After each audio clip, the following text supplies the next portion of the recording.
invite you to relax into this sacred time and sacred space that you have created for yourself.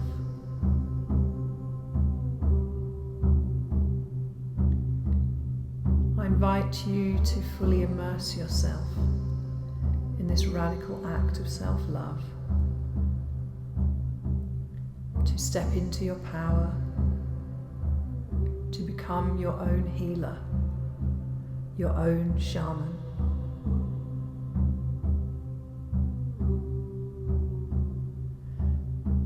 So make yourself comfortable. Take a few deep breaths to prepare yourself for the journey ahead. And dive into this deep medicine of the imagination.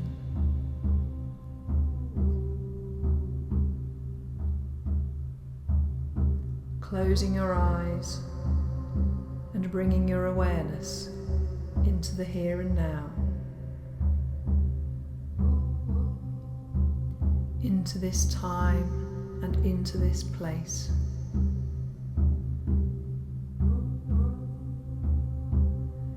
Into your body and into your breath.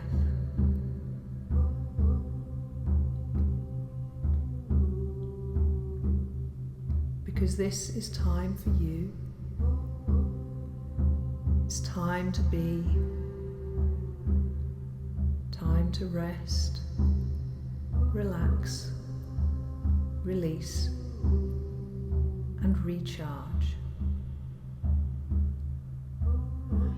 Okay, so straight away my hands have turned on, they're very hot, so the Reiki is flowing strongly. I've currently got my hands down over my womb. This is just kind of where I normally put my hands at the beginning of a session, just because it's comfortable. So on my lower abdomen, and they've got very hot. And a big deep breath.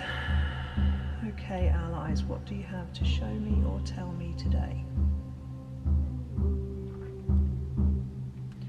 Okay, my eyes have started twitching lots.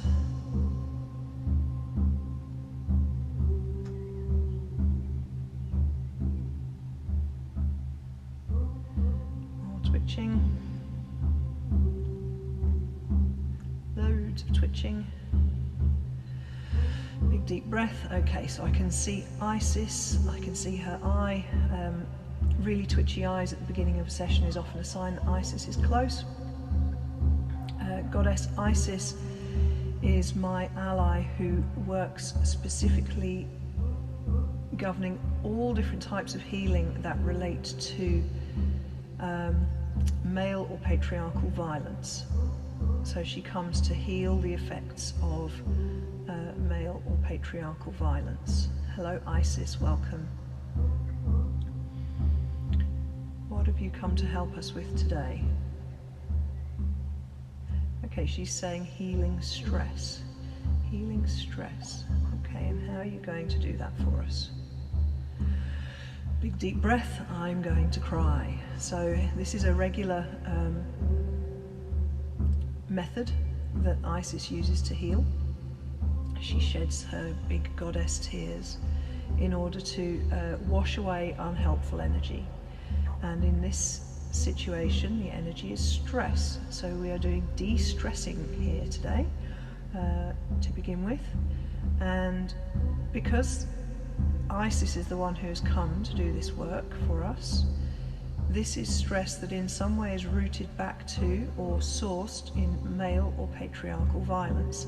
Now, you know, we live within a patriarchal society. The structures of our civilization and social constructs are patriarchal by their very definition. So, you know, literally every system and structure that we live within is part of that patriarchal structure. And when those structures are disempowering, oppressive, repressive, or in some way negative to our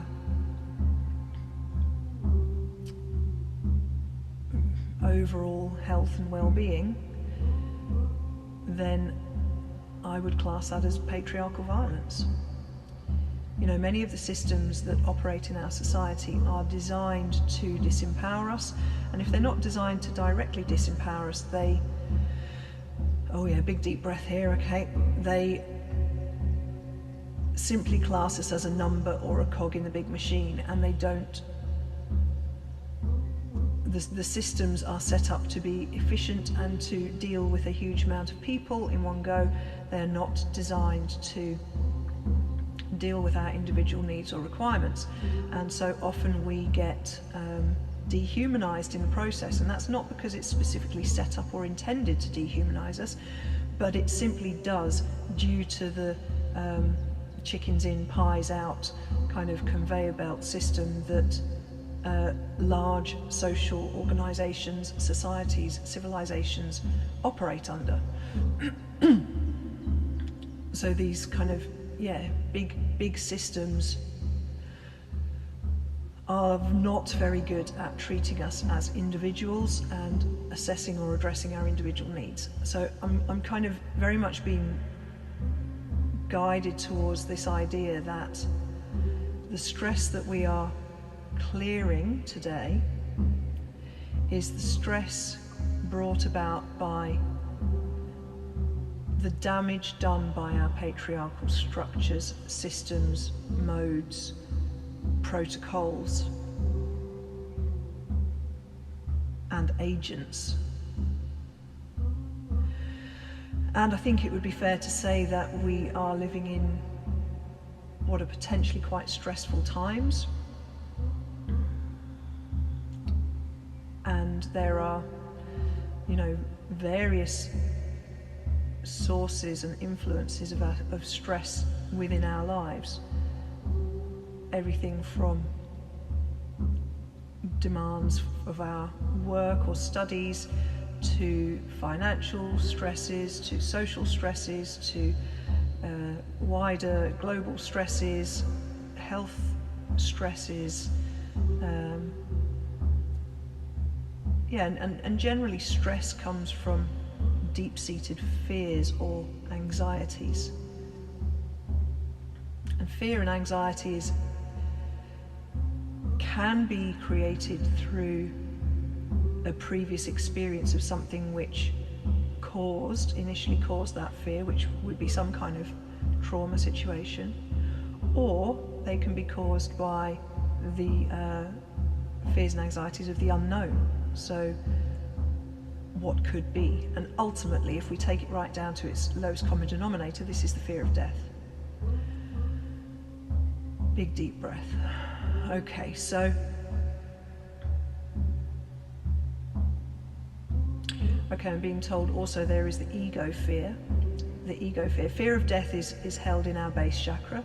This is our mortal fear, but I'm being told that I need to also mention the ego fear, which is the fear we hold in our solar plexus. And this is the fear of not being good enough, of being laughed at or mocked or ridiculed or told that we are not worthy or invalid.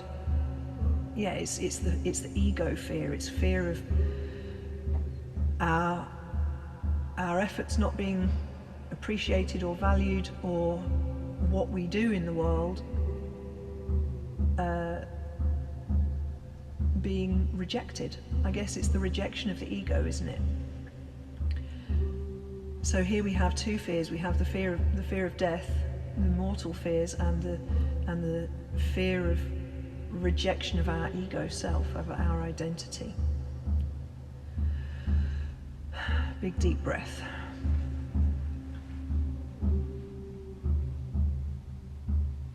Okay, and I'm being told that this stems back to the patriarchal violence theme, because both of these things, fear of mortality and fear of ego rejection, can very strongly be traced back to patriarchal violence. So the fear of mortality, you know, patriarchal structures are based on control and physical force or violence being the ultimate in use of control. So that fear of mortality, injury or death is very real in our world. It's the, you know, if you take it to the nth degree, it's the death penalty, isn't it? And then the rejection of self, or the rejection of ego, the ego death, the fear within the solar plexus. This is part and parcel of that rejection of humans and their talents, skills and gifts if they do not conform or meet the criteria for what is deemed to be a valuable human. And you know, we live in a world which puts a value on everyone and everything, not just a value but a financial value. If you do not make a financial contribution, if you are not a financially contributing member of society, you are not deemed to be a valuable member of society. And there are so many people who fall into this category for so many different reasons. So that, you know, this stems back to invalidation, doesn't it? And the invalidation of us as a unique individual, and the invalidation of our gifts and our talents and our skills. And possibly the invalidation of our place within the journey of our communities and our society. We have very clear distinctions in our Western capitalist, consumer capitalist world around who are the valid ones and who are not the valid ones. You know, we live in an increasingly technocratic, scientific model of validity, and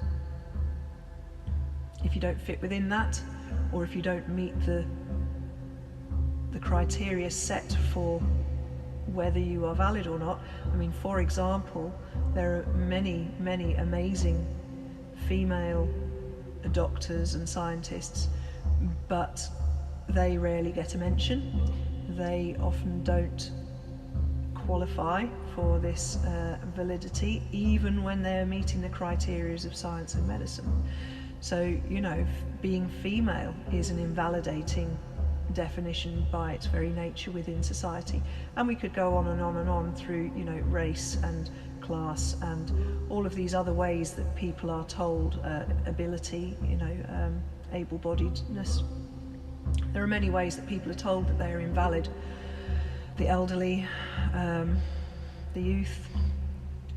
So yeah, this is another way that the structures of patriarchal validation are damaging to us. It's that authority, it's that authorization, isn't it, around who gets to. Right, I've just moved my hands up to my solar plexus because we're talking a lot about solar plexus energy here. Big deep breath. Okay, here we go. Yeah, I've just moved my hands up to my solar plexus and they are really hot, really hot. So really it feels like what this work is doing today is unpicking all of these feelings around not feeling valid, not feeling good enough. You know, I hear this a lot, and especially from male clients, from men, or from women who are seeking validation within patriarchal fields, or people, men or women, who have often struggled with their fathers in their life, not meeting the value system set down by their fathers. This theme of not good enough is really strong, really strong, and this is all linked into a low solar plexus energy. So the solar plexus chakra governs how we see ourselves within the pecking order, within the hierarchy of ourself in relation to others. It's all about our personal strength, will, motivation. It's all about our confidence, self-confidence, our ability to stand up in our personal power. Really, that's what the solar plexus is about. It's about personal power and how empowered we feel in ourselves and in our lives in relation to others. And when we are told by an authority system, an authoritative system, that we are not powerful, and we are told that in many, many, many ways, that solar plexus gets a serious denting. So, you know, a big part of the empowerment of humans through energy healing work is to really sort out this solar plexus center. And this is also the center which governs our day-to-day energy. It governs our ability to work and play. If we take ourselves back to kind of hunter-gatherer times, this would be the chakra the energy center which gave us the energy to hunt and gather, to chase after animals for food, to climb trees for nuts, to go on long walks foraging for roots and berries and other food sources. So it's our ability to have that enough energy on a day-to-day basis to both feed ourselves but also our offspring, our tribe, our clan. Big deep breath. So in this sense, the solar plexus also governs how much energy we have on a day-to-day basis, and it also governs our motivation, our willpower, our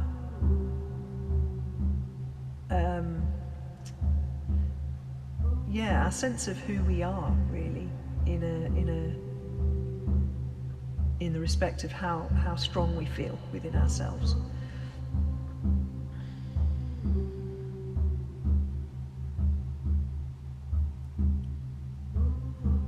Okay, that was a lot of information coming through there about the solar plexus and about how patriarchal systems have damaged the functioning of our solar plexus. To put this into another perspective, low self-esteem, low self-worth, low energy, low confidence, depression, chronic fatigue, all of these symptoms are the result of low solar plexus function.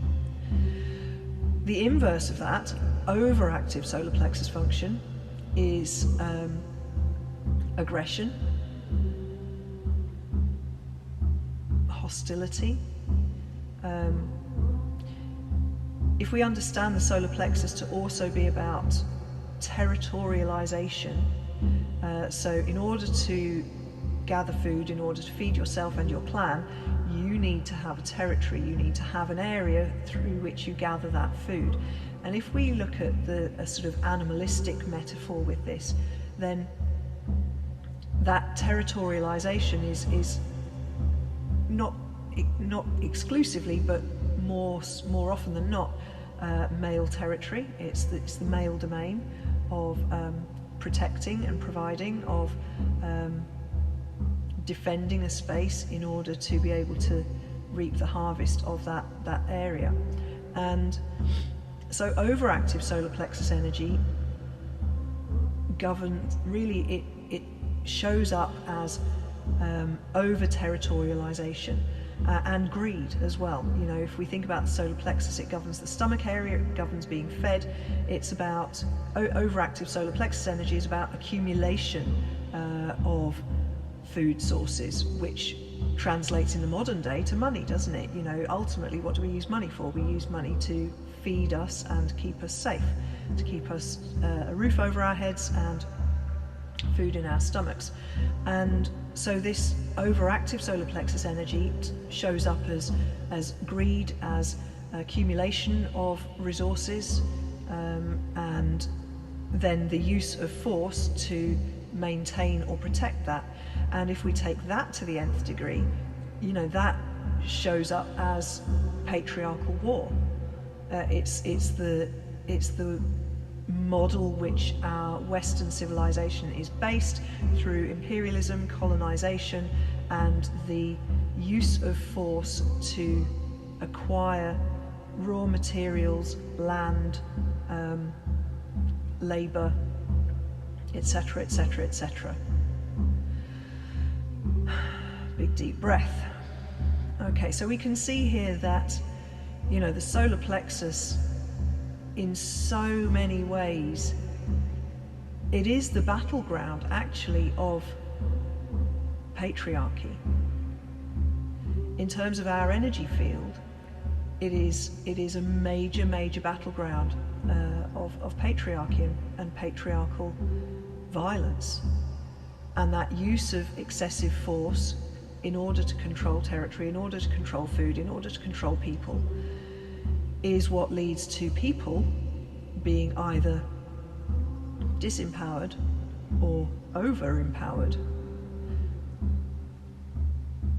And if we think of the solar plexus as our place of personal power, that can be power within ourselves, which is what it should be, for us to be standing strong within our personal power.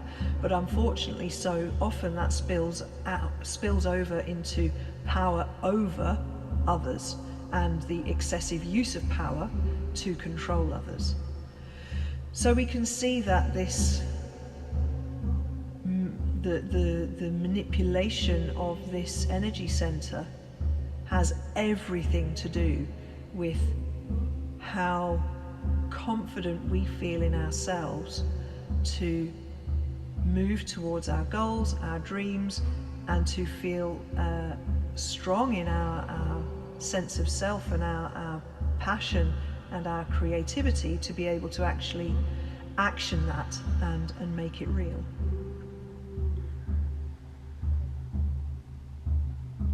Okay, I'm getting a lot of twitches at my eyes now. So we've got Isis checking in with us here. Isis is just saying yes, yes, yes, all of that. Thank you, Isis, for that confirmation. That's always nice to have a pat on the back from the goddess. My hands are still absolutely red hot. In fact, I'm getting so hot I'm going to have to just take the blanket off, and my hands have got really sweaty as well. So there's a huge amount of Reiki energy flowing here. I get the sense that this is Isis's energy flowing through me, flowing through my body. Big deep breath. Okay, thank you, Isis, for that confirmation. So yeah, this is Isis using her cleansing tears, her power, her goddess force to really wash away all of these patterns of dysfunction out of the solar plexus. This is a really strong rinsing of solar plexus dysfunction. Okay, I'm being told that this is a balancing. This is a balancing, whether you have an underactive solar plexus or whether you have an overactive solar plexus. This is not about one or the other, it's about bringing balance to whichever way you happen to be swinging, or you know, whether your solar plexus is functioning at a higher or a lower capacity. So she's bringing balance, which ultimately should be what we are aiming for in all of our chakras, in all of our energy centers. It's always about balance, always about finding a place of balance.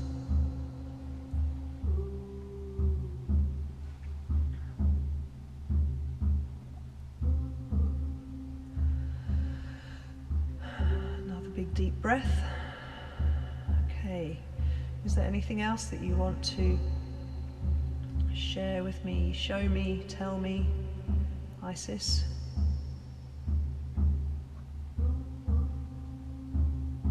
No, she's saying that pretty much covers it. Okay. Okay, I was just thinking to myself there, I wonder if anyone else is going to come, and a big male lion turned up. Hello, lion. Thank you. So very often lion comes as a lion comes for two reasons for me. The first is as a an ally to heal the male, the patriarchal ancestral line. And Lion saying, yes, I'm here for that. Okay, so that's great. So everything that we just talked about there, all of that healing that Isis is bringing, Lion is going to be sending down the patriarchal line. And you know, boy, the implications of that are massive, because within our patriarchal society, there are many, many, many dysfunctions that have shown up on the male lines, as there are on the female lines. You know, we all have our woundings. The male and the female lines each have their woundings. But when we're talking about solar plexus energy, which is the focus for today's work, you know, men have had that from both angles, in the sense that they have been the ones to both receive but then be expected to enforce this overactive solar plexus energy. You know, they have been socially manipulated or socially, what's the word I'm looking for, conditioned into alpha male, macho kind of conditioning. And any men that did not mold themselves into that conditioning probably had a hard time growing up, probably got teased, probably got bullied, probably got rejected. And that could be from their peers, their friendship circles, their family, their parents. And I've heard this with male clients of mine, that this rejection often has come from their fathers. And you know, that is perhaps one of the deepest woundings. Okay, I'm getting the shivers up and down my legs now. So this is, for men, one of the very deepest woundings, is the rejection from their fathers of their own masculinity, because maybe they did not fit into that heavily conditioned and socially expected mold of what it is to be a man, of masculinity. So really it feels like this healing is very much for our inner masculine, whether you be male or female, but it's also for the healing of our male lines, our patriarchal ancestral lines, so that our ancestors can receive this healing and balancing energy as well. And you know, when we take this to its extreme form, okay, I can feel the emotions coming now. When we take this to its extreme form, this is about sending our men to war. All right, the tears are coming now. And this is where Isis will shed many, many, many tears for all of the men who have sacrificed themselves to war, and the women as well. But you know, this has been mostly a male expectation. All of those who have offered themselves to their countries to protect and serve, be that in just wars or unjust wars. You know, the soldiers, the military of our countries and our ancestors have been used both righteously as well as unjustly. And most of those men who went to war either did it to protect their country and their families and their loved ones. They did it for the right reasons, even if they were used in the wrong ways. And so I dedicate this part of the healing work to all of those who have lost their lives or suffered or lost loved ones to the brutality of warfare. And my own family has a lot of military history within it. Many of my ancestors served in the Army, the Air Force, and the Navy, all the way up from, you know, the bottom to the top rungs of the ladder of power. And so I dedicate this part of the healing to the soldiers, to the warriors, to those who fought.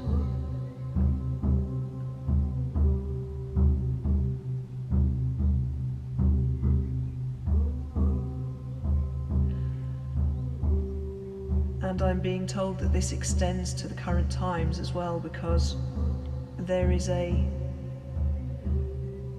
we are in the midst of a spiritual war, but also a very real physical war that we are not being told about. This is a secret war. There is a lot of military deployment happening at the minute. There is warfare going on as we speak.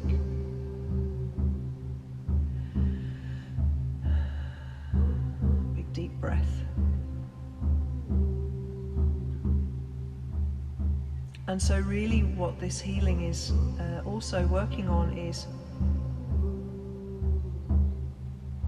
it's about bringing balance to this pattern of warfare that has been systemic and endemic within our culture for so very long, within our civilization, within our human experience for thousands and thousands of years into the past, and still going on now.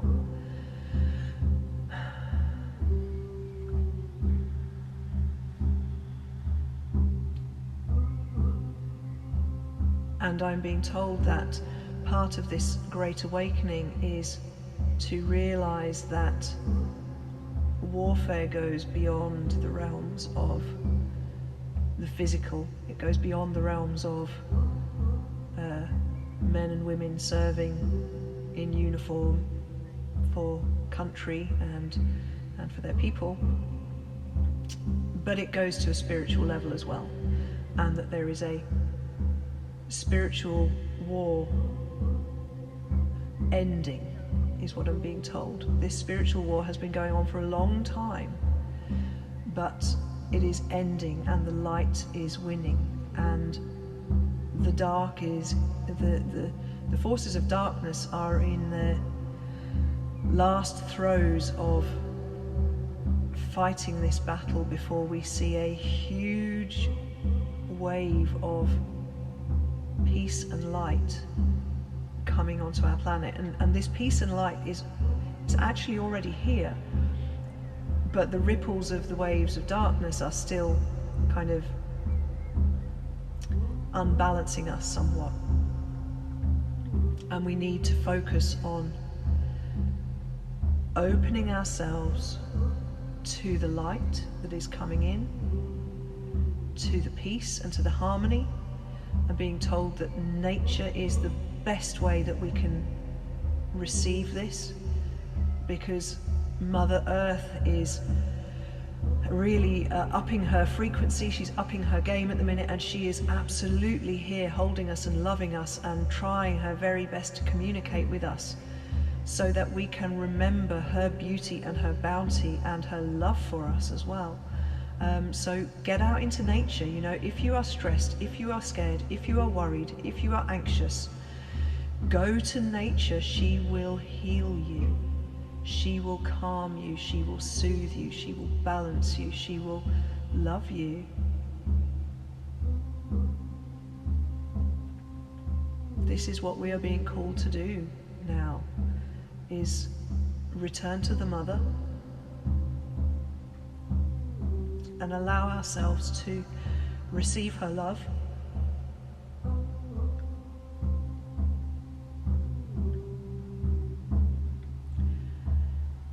as she holds us as she rebirths us.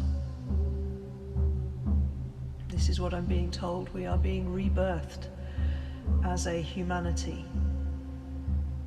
Rebirthed, renewed, recycled, the old skins that were restricting us, repressing us, weighing us down, holding us back, all those skins have been being shed. They are being shed. They have been shedding for quite a while now, and the last bits of that are coming off, and we are going through this last final push, which is always the scariest. It's always in every labor, in every birth, the last bit is always the hardest. It's the point where as a mother you can drop into fear or anxiety or grief, and when you hit that place, it's because you are so very close to emerging out into the light. It's so you're at the point of the baby coming out, and the relief and the sense of achievement that comes with that is huge, and we are so very close.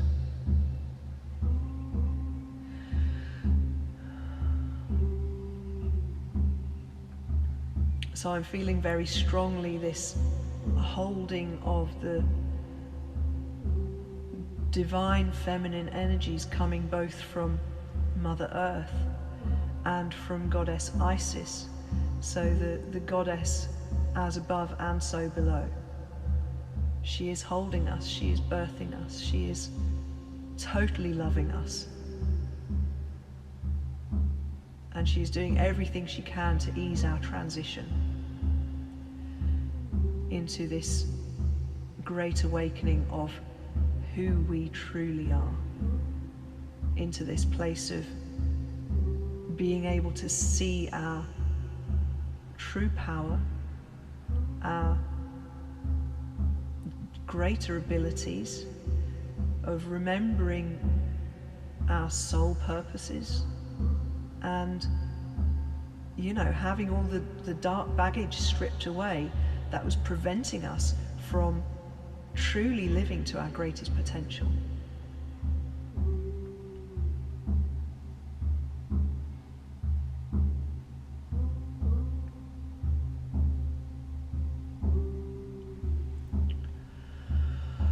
Whew, my hands are still very hot on my solar plexus. I can feel the heat both on the front of my stomach and at the back of my back in the same area. Like this whole energy center is getting a really, really strong healing today. And all of that information that just came through there, that felt like a really powerful channeling as well. My mouth was just going 10 to the dozen. I was not in control of any of that. That was just words flowing out, flowing out.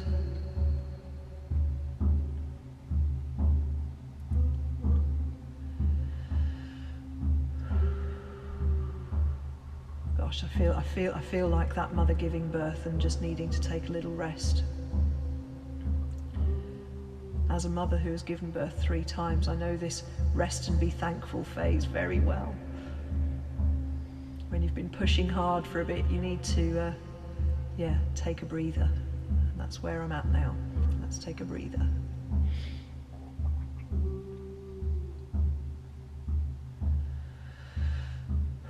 So just allowing all of that energy to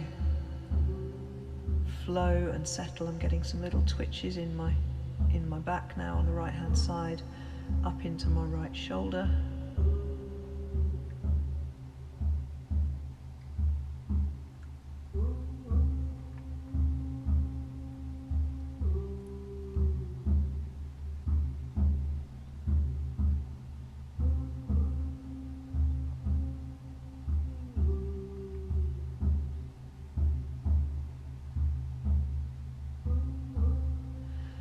Twitchy eyes. Hello, Isis.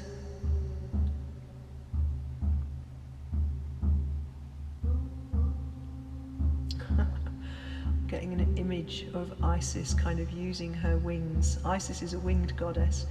She is depicted as having normally blue or green wings, but I often see her with white wings as well, and she's using her wings to mop my brow as if I am the birthing mother and she is the midwife.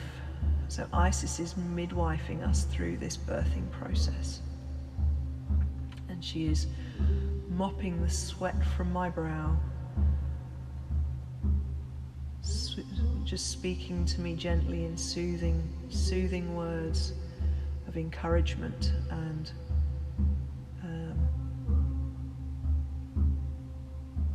what's the word I'm looking for? Yeah, just an urge to keep going, that it's all going to be okay. It's all going to be okay, and it's going to totally be worth it. But that we just have to keep going for a bit longer. And, you know, birth, I think it's fair to say, comes with pain. It does. My births were definitely not pain-free experiences. Those contractions, they absolutely rack your body. But the bounty that you receive at the end of that, it makes everything worth it. It makes all of that pain worth it. And that's the analogy that I'm being given, is that the fear and the anxiety and the worry and the darkness that we're experiencing at the minute, you know, this is the pain of this rebirthing of humanity. And it's also a clearing of darkness. And I'm being told that this is relevant to birth as well. It seems like we're having a lot of birthing analogies within this. That when a woman gives birth, her whole energy field kind of opens up, and a lot of shedding of old patterns that don't serve are released and relinquished. And, you know, this allows the mother to step into a new way of being as well. And I'm being told that this is what's happening for Gaia, for Mother Earth, and for the goddess. You know, we are evolving with them. That this is not just an evolution of humanity, it's an evolution of divinity as well. That we are all evolving, we are all growing, we are all learning, we are all reaching higher states of being. And again, I'm being drawn back to this idea and concept of ascension. It is the return to source, it is the return to love, it is the return to our Creator. We are on that journey home.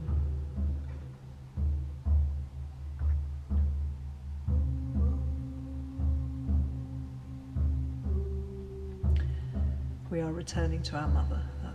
That's what they're saying. We are returning to our mother. For so long we have been kept from her. Oh wow, the grief there is big.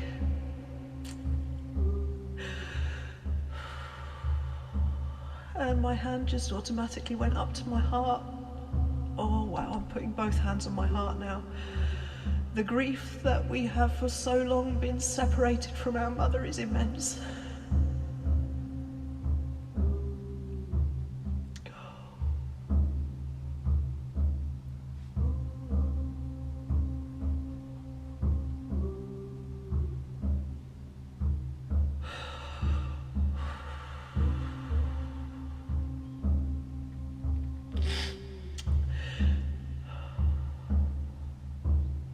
So often when I do these healing transmissions,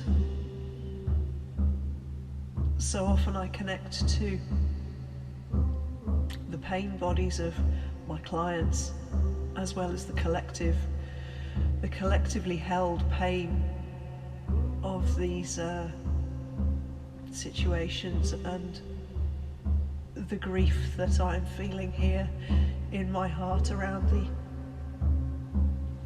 forced separation of humanity from her divine mother is just huge. And all she wants to do is take us in her arms.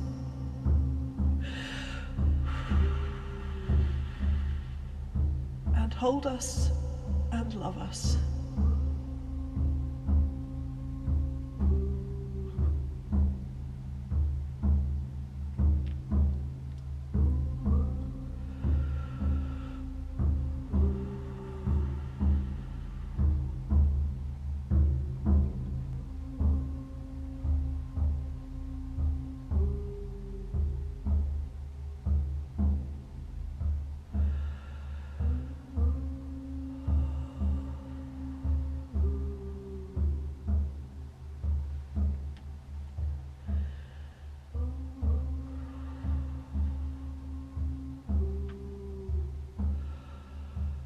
Watch the waves of that deep emotional pain coming out, like a tsunami washing through my heart.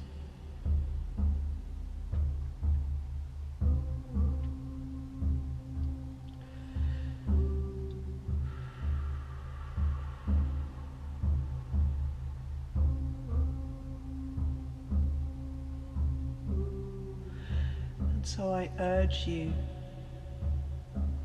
to go to your mother now, to spend time in nature, to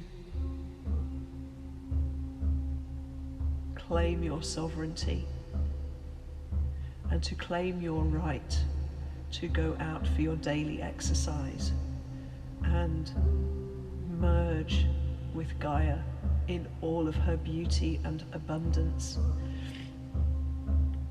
to watch the animals. They are speaking so loud and clear to us at the minute, to soak up the amazing power of the natural world that is just booming right now. Allow your senses to open up to that.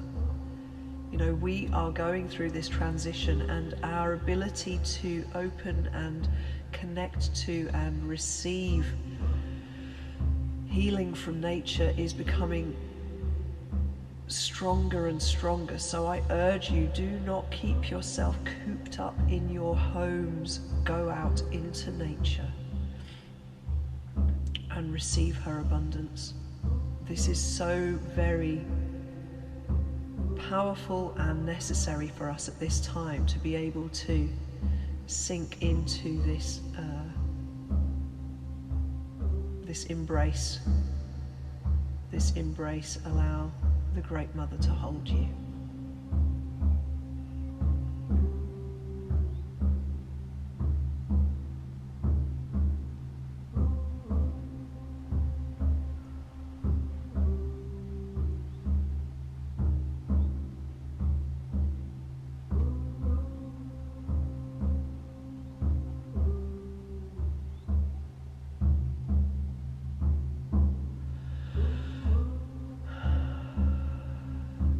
Breath, and I'm being told it is done.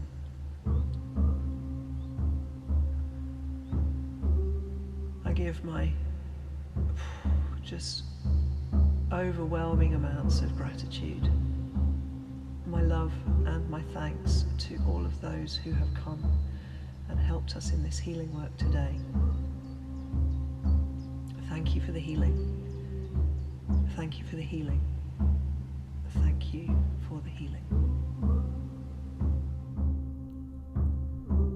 And now, taking a few deep breaths.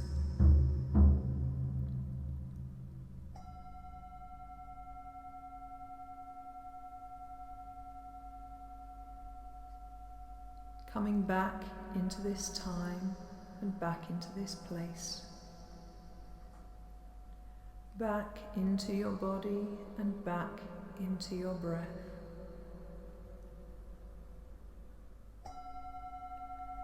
Giving your fingers a little wiggle. Giving your toes a little wiggle. And stretching yourself out to return to the here and now.